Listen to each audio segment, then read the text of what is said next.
So you need to start to understand how the things are working, and you need to adapt yourself.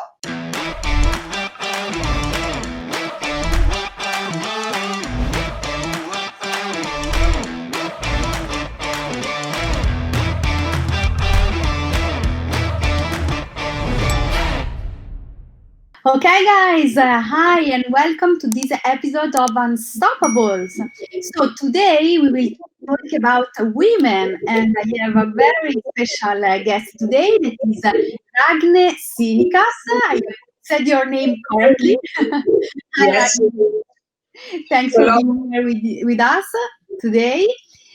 So basically, guys, today we will talk about empowering women, and Ragne is an expert in this field. Let me introduce her.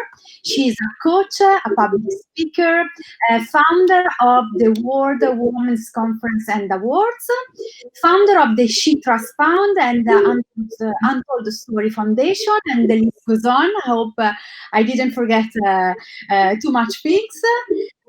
So, Ragne, first of all, talk about yourself, about your story, so we can know you better.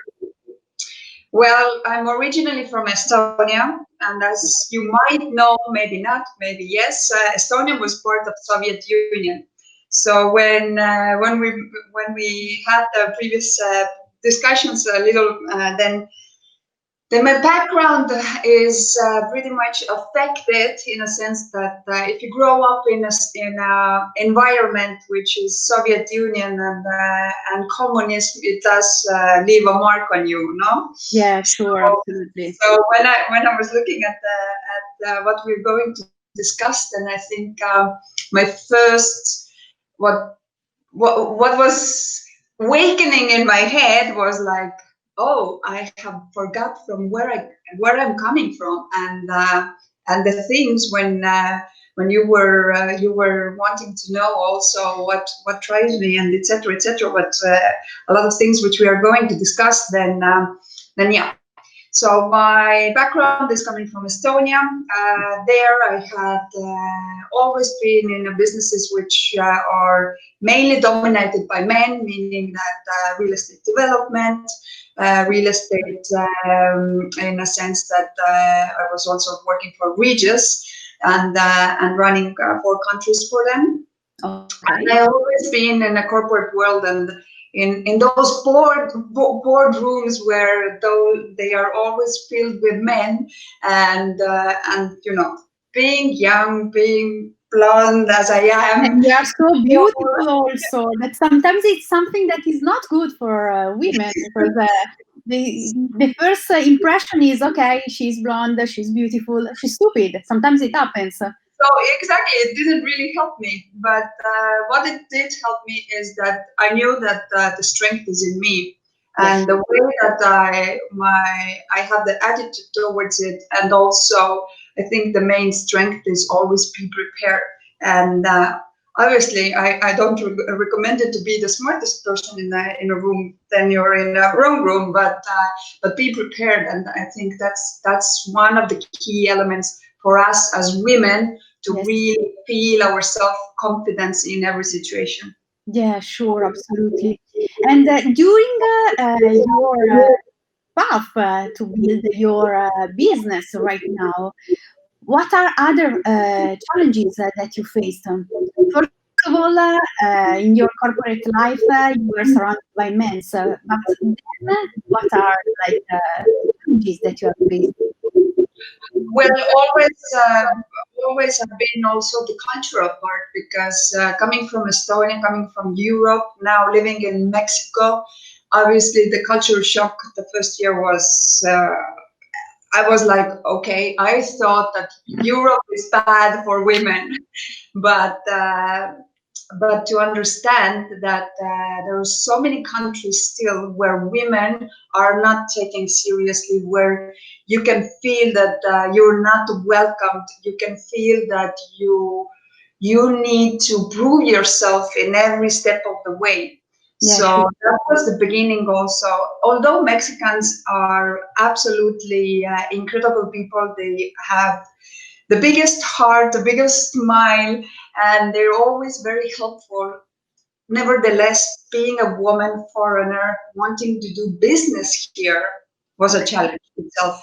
And you need to adapt. You can't force that this is the way I'm brought up. This is the way that we do business in Europe. It doesn't work here. So until you don't really go with the flow, then you're frustrated. So you need to start to understand how the things are working, and you need to adapt yourself. And then also start to, especially if you need to lead your team, you need to understand their language. What do they understand? What do they need? How you can really impact and add value and significance for them, because most of them do not have the knowledge or even the access to the education where we as executives are communicating our language. Yes. So those challenges were pretty significant. But I think that open communication and really finding the people that are also open-minded and coachable. Yeah, sure, absolutely. Is No worse student than the one that want to learn. Sure, absolutely. May I ask you why Mexico? Well, when we make plans, life happens, no? So, 9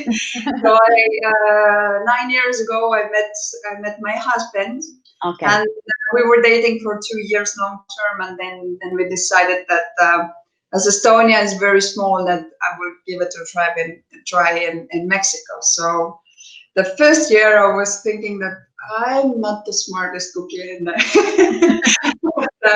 But now I'm actually enjoying it. So I have learned a lot, and I'm grateful and humble that I have been given this path to go. So I want to ask you, connected with the events that you are organizing next year, and since we are talking about different countries with different women, do you think that there are some countries that are not yet prepared to empower, let's say like this? Even starting from Mexico, it's really in baby shoes, I would say, because yes, there are certain movements. Yes, women want to work. Yes, women want to have the power and in taking part in economy, also changing their lives, having their voice and their choice. But it takes time. So. And it's really crucial that we start with young generation to break those traditions, actually. Because if I see here, for example, babies or kids having babies is what is happening because they don't know better way. One is that they've never been educated how not to get pregnant. So they're 15, 16 years old, they're getting pregnant. They see that their moms, their grandmothers were doing the same. They think it's a normal part. Then what usually happens is that as soon as they raise their head, that they would also like something else from their life, then they get violated. Then they have domestic violence.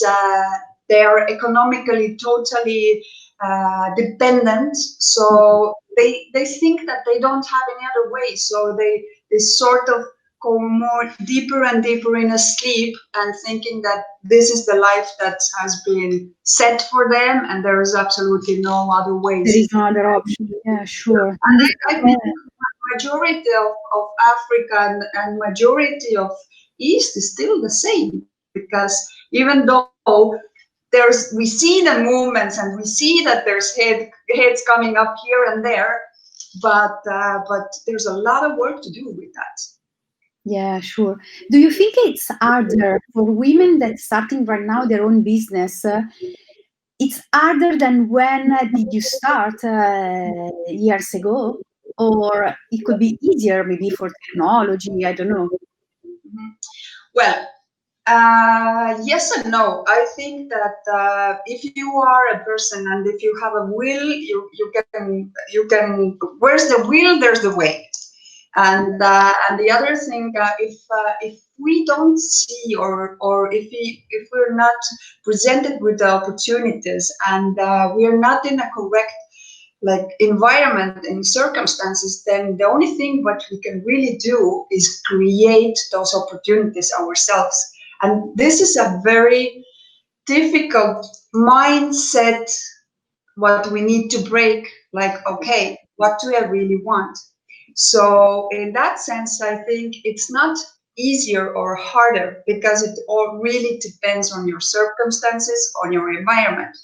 Obviously, if we're talking about the opportunities, there's a lot more opportunities available, because exactly technology, having e-commerce.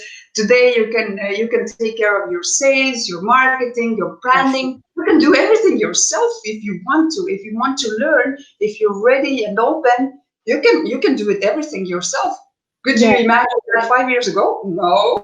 Yeah, sure, absolutely. But today you can be a best-selling author with 3 months on Amazon. So go figure.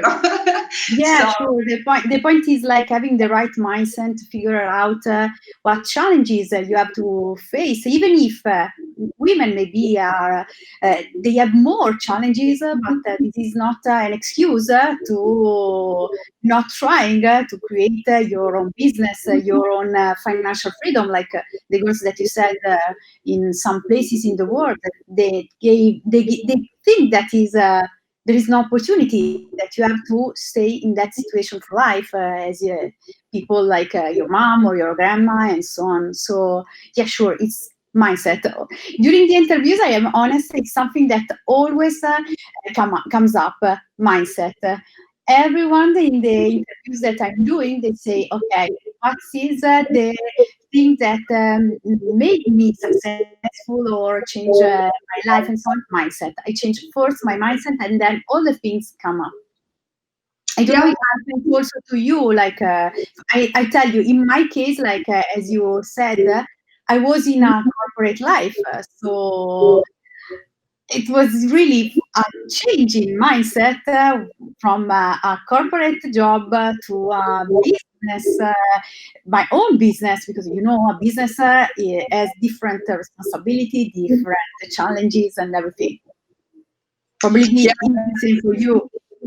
And especially becoming an entrepreneur, what we don't realize is really that we need to really wake up, in a sense that it's not that you go from 8 to 5, you close the door and you don't care about. So Yeah. there's so many moving parts when we become entrepreneurs, that it's really hard to even imagine that the strength what it needs to be. It's the coming out from our comfort zone. Yeah, Takes sure. a lot of courage, and most of the people do not have it, and they leave it there because it's too painful to start to grow, Yeah. and it's painful to make changes in order to be successful as a entrepreneur. And they say just, it didn't come out, it wasn't for me, etc., etc. And I think that's the biggest dream killer of all. We are so comfortable being victims of Yeah. the circumstances, and not really having the drive to come out from our comfort zone.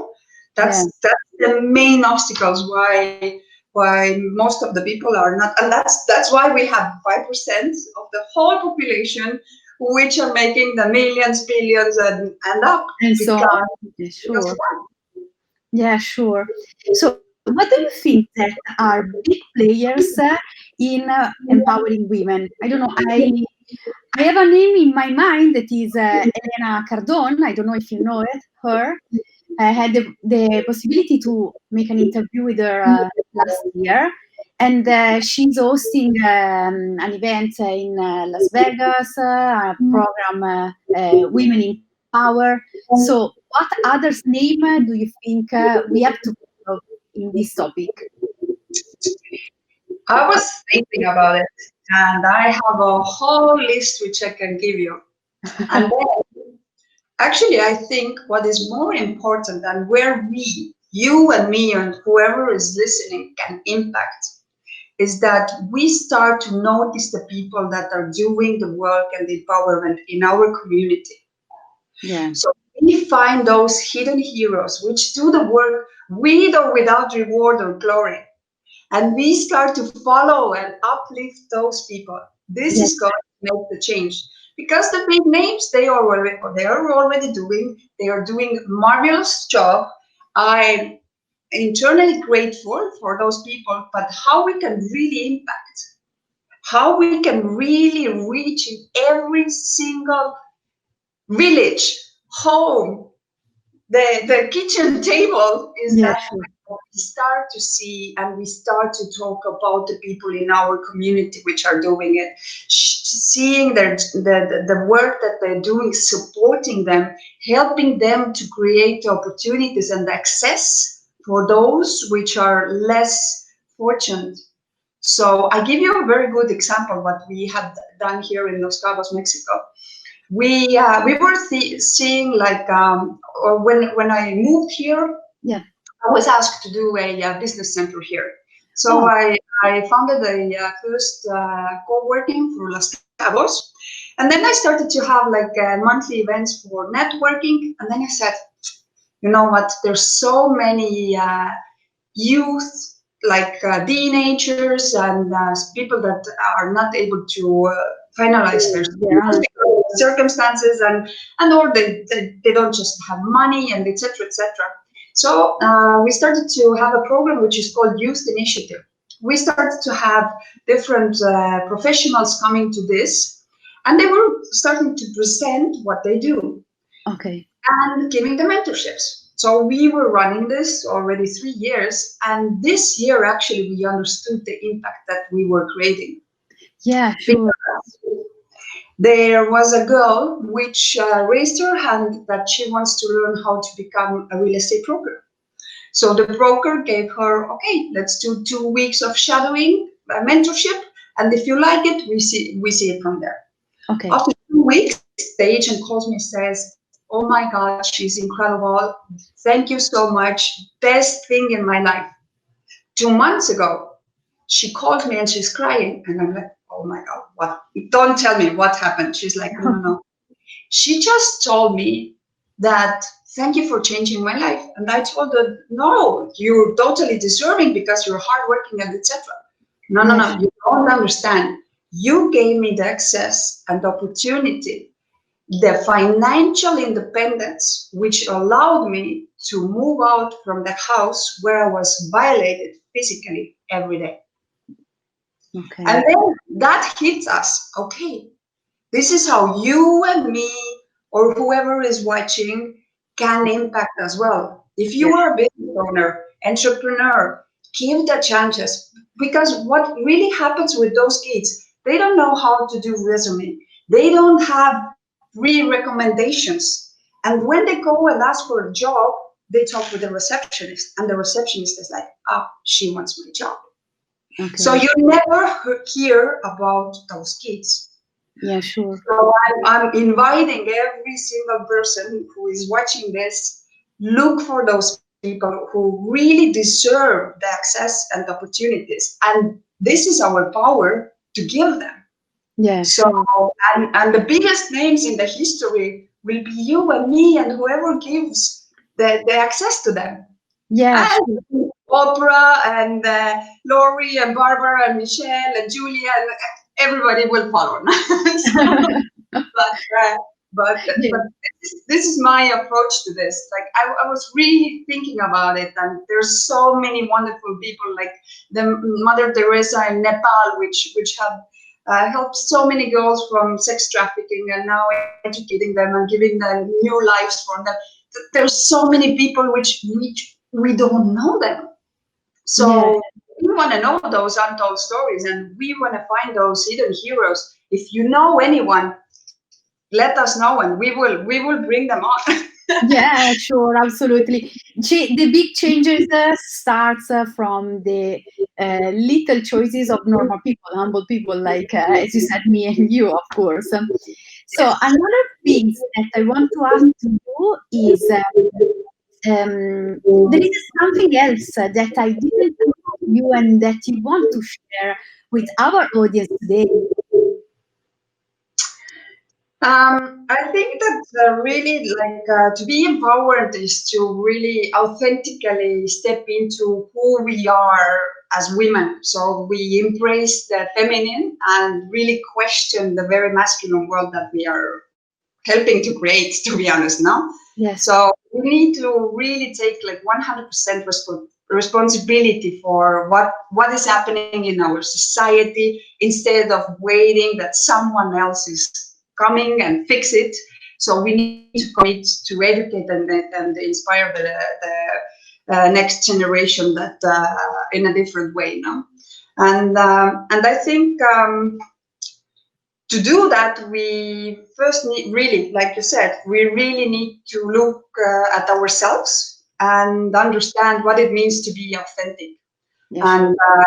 And who we are really underneath all our doubts, fears, and insecurities. I think women are really affected by all the fears, and we are very insecure. And the self-belief is mainly what is also the main obstacle for us to really show who we are and what we want to stand for, no? Yeah.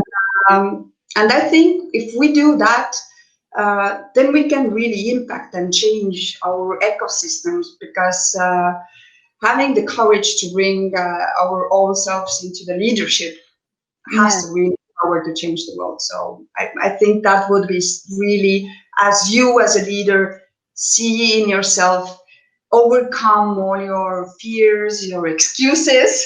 Yeah, exactly, absolutely.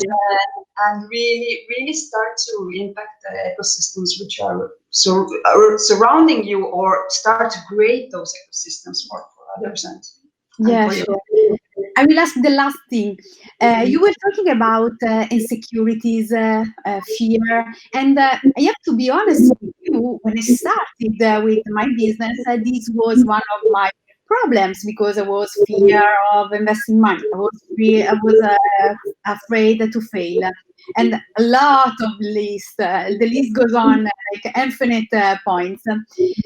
A person that I'm gonna say that did an important role in my business, in my grow in business, is of course my husband, because the person that pushed me that time, and also right now, me outside of my comfort zone to overcome fears and everything.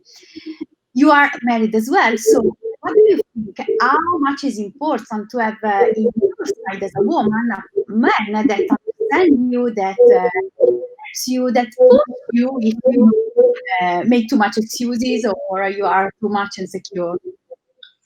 Yeah, see, your personal story about the way you see yourself determines the way you behave. So that also means, like, if you are surrounded with people that always uplift you, give you advice, and are smarter than you, then you are in a very correct environment.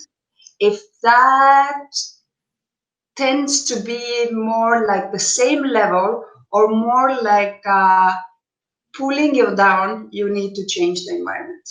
Then you need to just do that. There's two options.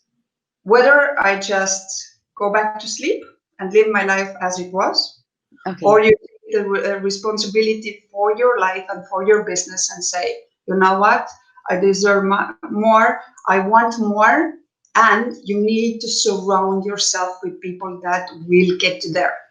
You can't, if your mindset is like, I want to earn this year, for example, 2020, I want to earn my first million, then you can't be surrounded with people whose income is $100,000, for example. Yeah, sure.